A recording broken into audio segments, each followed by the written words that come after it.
Buonasera, benvenuti a questa edizione del nostro telegiornale. Vediamo subito i titoli.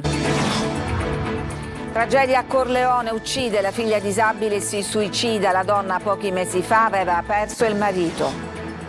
Il presidente Mattarella alla cerimonia di chiusura di Palermo, capitale del volontariato. I volontari, ha detto, sono veri patrioti. Stupro di gruppo a Trapani, chiesti 10 anni di carcere per il campione olimpionico Pizzolato, accusato di aver abusato con altri 3 di una turista finlandese. Situazione fuori controllo ad Agrigento, l'acqua si disperde per strada mentre continua la crisi idrica. La leggenda del pop Michael Jackson rivive nello spettacolo al Teatro Pirandello di Agrigento. Calcio, Serie C, il Catania batte il Crotone e consolida la vetta della classifica. Gruppo compatto, pochi rischi e numeri incredibili nonostante le assenze. Il Siracusa si fa raggiungere sul 2-2 dal Foggia al 97esimo dopo aver assaporato una vittoria che sembrava ormai in pugno. Serie B, esame di maturità per il Palermo che domani rende visita all'Empoli. Rosanero a caccia della vittoria che possa far fare il salto di qualità. Per Inzaghi abbiamo dimostrato che sappiamo giocare.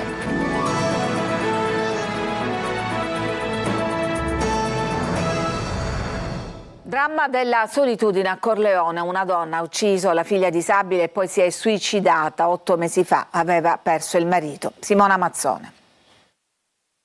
Giuseppina deve eseguire un esame clinico, ma non si presenta dal medico. I parenti preoccupati chiamano casa senza ricevere risposta. Così scatta la telefonata al 118, poi ai vigili del fuoco e poco dopo arrivano anche i carabinieri.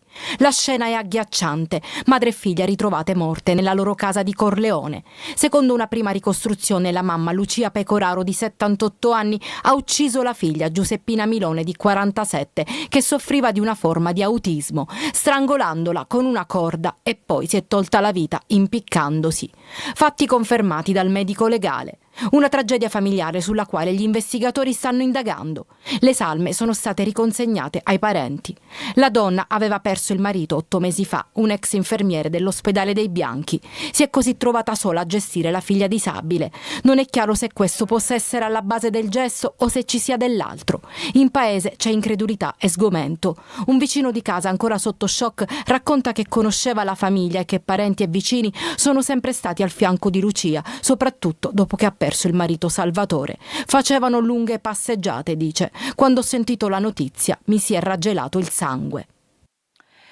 I volontari sono dei veri patrioti, così il Presidente della Repubblica Sergio Mattarella intervenendo alla cerimonia di chiusura di Palermo, capitale italiana del volontariato. Sentiamo Marco Gullà. Terzo settore tra i motori d'Italia, la conferma arriva da Palermo che oggi al Teatro Massimo ha celebrato la cerimonia di chiusura dell'anno come capitale italiana del volontariato. L'iniziativa si è svolta alla presenza del Presidente della Repubblica Sergio Mattarella, accolto con un lungo applauso al suo ingresso in teatro.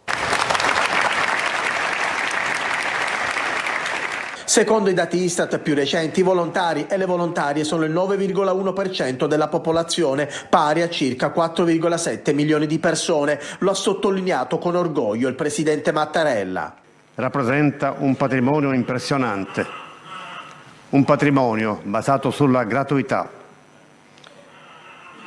un impegno sia organizzato sia individuale che riflette una comunità non ripiegata su se stessa. La nomina di Palermo capitale italiana del volontariato 2025 ha dato vita a un calendario fitto di eventi, laboratori, progetti e incontri che hanno animato la città con uno spirito collettivo rinnovato. Bellissima risposta data da tutta la cittadinanza.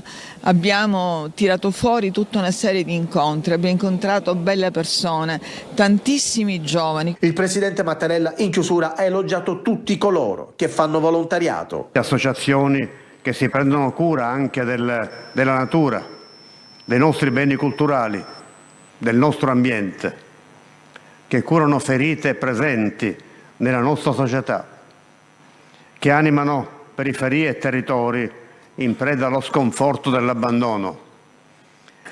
Veri e propri patrioti. Siamo allo stupro di gruppo a Trapani, chiesti 10 anni di carcere per il campione olimpionico Pizzolato, accusato di aver abusato insieme ad altri 3 di una turista finlandese. Laura Spanò. 40 anni di carcere, 10 anni ciascuno per i 4 imputati, tra cui il pluriolimpionico Nino Pizzolato, atleta delle Fiamme Oro originario di Sala Paruta, e con lui gli agrigentini Davide Lupo, Claudio Tutino e Stefano Mongiovi, e la richiesta dei PM Andrea Taronda e Giulia Sbocchia alla fine della loro requisitoria al processo legato alla violenza sessuale subita nel luglio del 2022 a Trapani da una turista finlandese. Alla richiesta è stata applicata l'aggravante della violenza compiuta da più persone. Davanti al tribunale i PM hanno ribadito di non avere creduto alla storia degli imputati, che si erano difesi dicendo che la donna ha gestito l'evolversi di quella serata dalla discoteca sino alla stanza di un B&B. Per l'accusa invece il racconto della vittima è stato dettagliato e veritiero, definendo inventato quello degli imputati. Le difese dei 4 uomini nelle ultime udienze avevano prodotto un video estratto dal cellulare di Davide Lupo, che a loro dire provava invece la consapevole partecipazione della donna ai rapporti sessuali, ma i PM nel corso della requisitoria hanno sostenuto l'opposto e che in quelle immagini si vede altro, nessuna consapevole partecipazione. La finlandese, costituitasi parte civile, sentita in aula con le sue amiche, aveva riferito a ben altre circostanze di essersi fatta accompagnare nel suo albergo quando, ripresi i sensi, si ritrovò nel bel mezzo di quella che era una violenza di gruppo. Andiamo ad Agrigento, che convive da una parte con una perenne emergenza idrica e dall'altra con copiose perdite, un paradosso che indigna i cittadini. Davide Sardo. Immagini che parlano da sole. Agrigento fa i conti ancora una volta con una rete idrica che è ormai un colabrodo. L'emergenza di oggi è in via Giuseppe Verdi, traversa di via Manzoni. La strada è invasa dall'acqua, marciapiedi, muri, ingressi delle abitazioni, tutto è completamente bagnato. Dal sottosuolo esce un flusso continuo che scende per tutta la via e finisce su via Manzoni, una delle zone più trafficate della città. La scena è chiara. Non è un semplice guasto, non è un episodio isolato, è l'ennesima dimostrazione di un sistema che non regge più, un problema che si ripete ovunque, che trasforma le strade in percorsi a rischio.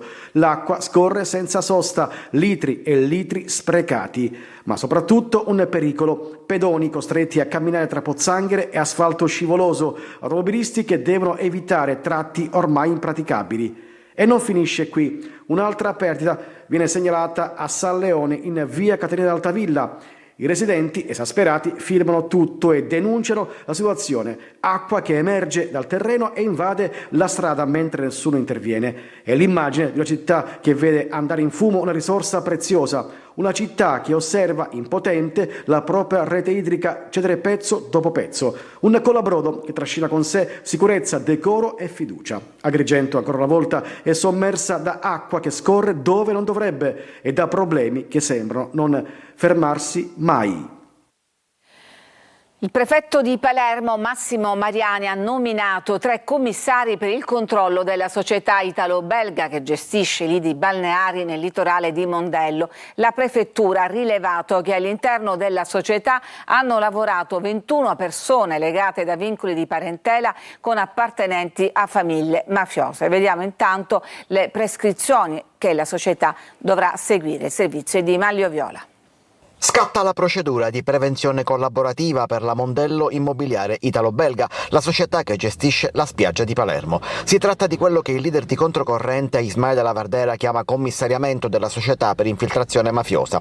In realtà la prefettura ha escluso di emanare un'interdittiva antimafia nei confronti della società e ha avviato un percorso di risanamento per quella che considera, a norma del codice antimafia, una infiltrazione mafiosa occasionale e inconsapevole. Si tratta di una procedura introdotta di recente che punta a tutelare gli interessi economici e l'occupazione delle aziende locali. Di fatto la prefettura ha emanato 21 prescrizioni alle quali la società dovrà attenersi collaborando con le istituzioni. Ci sarà un funzionario prefettizio che vigilerà sull'attuazione insieme ai vertici della società che sono considerate estranei alle infiltrazioni. Di queste 21 prescrizioni 10 erano già state portate a termine autonomamente, dice la italo-belga, che saluta comunque il provvedimento con favore e comunica che collaborerà rispettosamente con la prefettura. La società proseguirà la sua attività, si legge in una nota della italo-belga, italo-belga. Già nei mesi scorsi era stato avviato un percorso di revisione interna dei processi di controllo che ora verrà integrato con le prescrizioni della prefettura. Questo rende improbabile, anche se non impossibile, che la procedura di decadenza della concessione avviata dalla Regione vada in porto e dunque quasi certamente nel 2026 e forse anche nel 2027 la spiaggia di Mondello resterà come l'abbiamo conosciuta negli ultimi anni. Poi però scadrà la concessione e il demanio marittimo andrà a bando secondo le nuove regole che prevedono la divisione in 14 lotti, di cui 7 di spiaggia libera. Ci fermiamo, c'è una pausa per la pubblicità e poi torniamo per mostrarvi una mega discarica vicino all'aeroporto di Catania.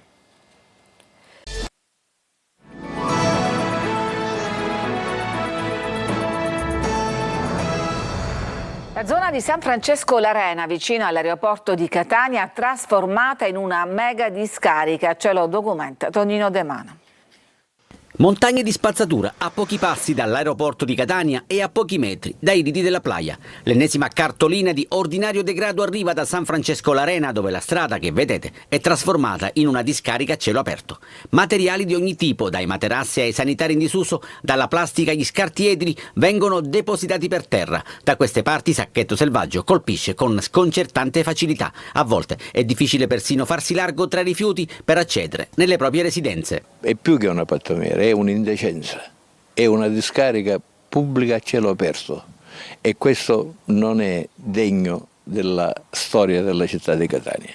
Non le manda a dire Pippo D'Urso Somma, secondo cui la raccolta differenziata a Catania sarebbe stata soltanto un flop. Noi siamo quelli che pagano di più per avere il servizio peggiore. Rimettiamo i cassonetti, non ce la facciamo, perché con i cassonetti si mette tutto là dentro. Sono tanti i messaggi inviati alla nostra linea di WhatsApp al numero 342 74 55 005, ma più che segnalazioni sono disperate richieste di aiuto o di intervento. E siamo agli spettacoli. Al Teatro Pirandello di Agrigento rivive l'energia e l'eredità della leggenda del pop Michael Jackson con musiche dal vivo e coreografie spettacolari. Davide Sardo. Un viaggio potente, iconico, carico di energia. Al Teatro Pirandello di Agrigento è andato in scena My Name is Michael, lo spettacolo che rende omaggio alla leggenda del pop mondiale, Michael Jackson.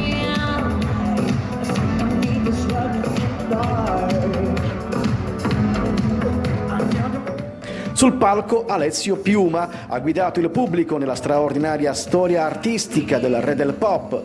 Musica dal vivo, danza e immagini si sono intrecciate in un racconto intenso, emozionante. Le coreografie e le scenografie hanno ricreato l'atmosfera dei grandi tour internazionali.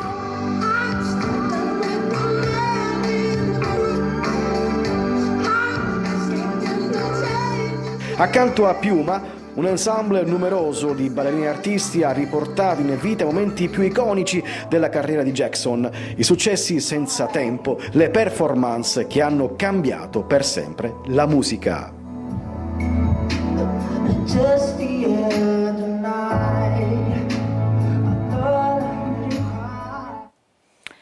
Ci fermiamo, c'è ancora una pausa e poi torniamo con una ricca pagina sportiva con il Catania che consolida il suo posto in vetta alla classifica, il Siracusa beffato, il Palermo che domani sarà impegnato contro l'Empoli. A tra poco.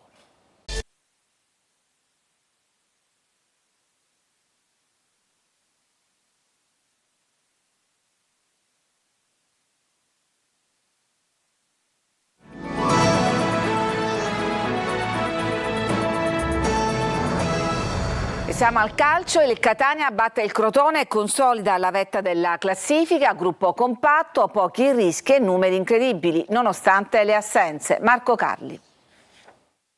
Il calcio regala emozioni e i tifosi del Catania lo sanno bene, per il passato e per un presente che racconta di successi e ambizione. Il calcio propone prestazioni come quella del Catania con il Crotone, quasi perfetta nonostante le tante assenze, con interpreti come Quaini e Casasola sugli scudi, ma con un gruppo che esalta le individualità.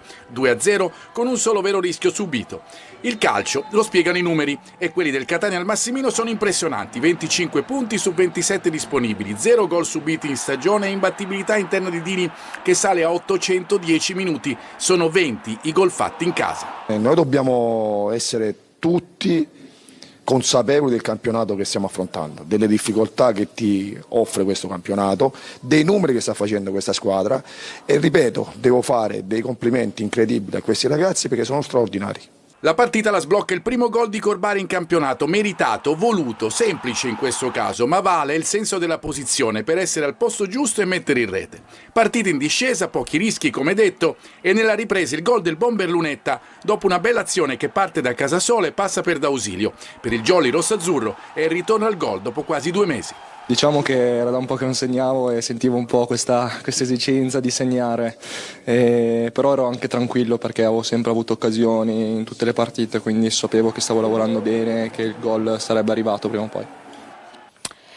Siracusa beffata al 97esimo dal Foggia per gli azzurri di Marco Turati, in 10 per quasi tutta la partita. Solo un pari che sta di sconfitta ma che mantiene gli Aretusei in piena corsa salvezza. Patrolito.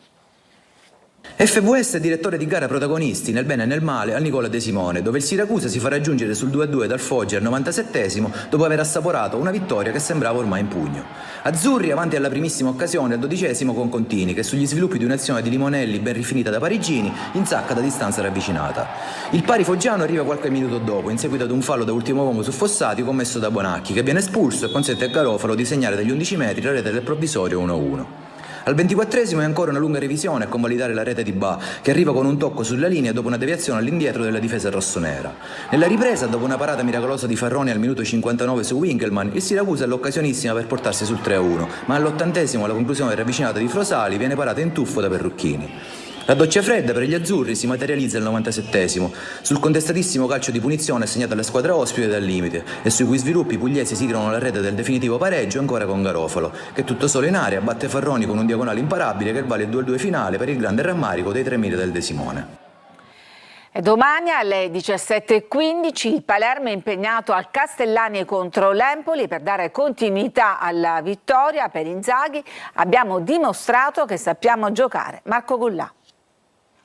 La vittoria contro la Canarese ha spazzato via i nuvoloni di crisi? Il Palermo può ancora puntare alla promozione diretta? Domande che potrebbero avere una risposta domani al Castellani. Rosanero che affrontano un Empoli in forma. 3 vittorie consecutive hanno permesso ai toscani di riaffacciarsi nella classifica che conta. E poi c'è l'ex Dionisi in panchina, voglioso di riscatto. Ad Empoli il Palermo non ha più alibi. Se i siciliani vorranno cambiare abito e indossare lo smoking, dovranno necessariamente fare punti. Rosanero che devono però fare i conti con una tradizione negativa allo stadio Castellani. Nei 13 precedenti tra Empoli e Palermo in Toscana i siciliani hanno vinto una sola volta a fronte di 7 successi degli azzurri. I pareggi sono in tutto 5. Molte di queste sfide si sono giocate in Serie B.